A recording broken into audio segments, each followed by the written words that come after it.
One is not born but becomes a woman. These are the words of Simone de Beauvoir in her book The Second Sex, which was published in 1949.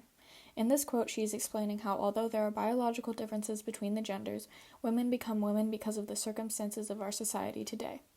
24 years later, the groundbreaking Roe v. Wade decision showed that this quote was still relevant. The Roe v. Wade Supreme Court decision in 1973 that generally determined that a woman's right to have an abortion is protected under the U.S. Constitution had an immediate beneficial impact on the lives of women during the 1970s. In the United States, abortion was legal up until the late 19th century.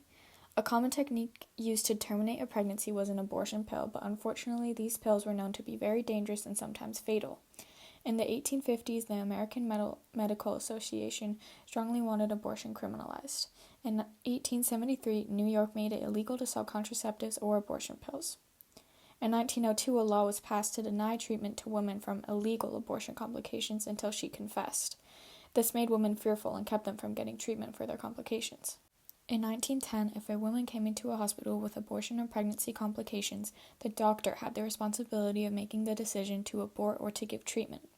The route of abortion was only taken to save a woman's life, and at this time 95% of doctors were men, and this means that 95% of the people deciding if a woman was allowed to have an abortion or receive treatment were not only not the person whose health was at risk, but were the opposite gender as well. In the 1950s and 1960s, there were about 200,000 illegal abortions a year. In 1969, a woman in Texas wanted to get a safe abortion, having already tried to get an illegal one. She is now known as Jane Roe, and she helped women all over America by her bravery and determination. Norma McCorvey, aka Jane Roe, previously had 2 unwanted pregnancies and had given both of the children up for adoption. She was referred to 2 attorneys who were both pro-choice. In 1970, the 3 of them filed a lawsuit against Henry Wade, a district attorney in Texas. Wade was determined to keep abortion illegal and wanted to prosecute all doctors who either helped with abortions or were pro-choice. On January 22, 1973, in a 7-2 final ruling, abortion was legalized nationwide. In the conclusion of Roe v. Wade, it was said to be illegal to ban abortion because it violated a constitutional right to privacy. Many of the immediate benefits of Roe v. Wade are shown in statistics. After Roe, the maternal mortality rate dropped 45%, and policies like maternal mortality, health equity, patient-provider relationship, and more would be undermined without legal abortion.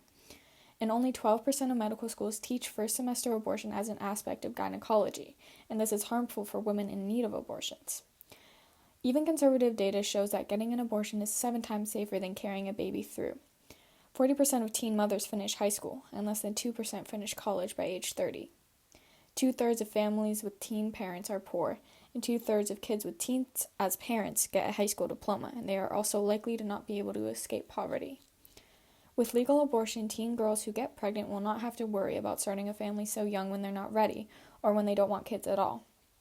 Although abortion was legalized in 1973, 49 years later, in 2022, it was criminalized in America again.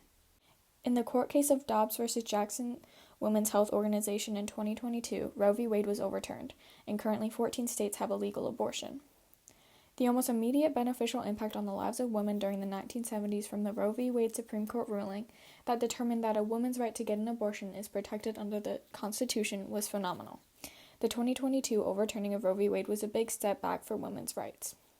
The Handmaid's Tale, written by Margaret Atwood, is a book and TV show that features a society in which the circumstances are extremely patriarchal and dystopian, and people are now saying that the plot of this book is not far from our current reality. These women in the story have little to no say over their own reproductive rights.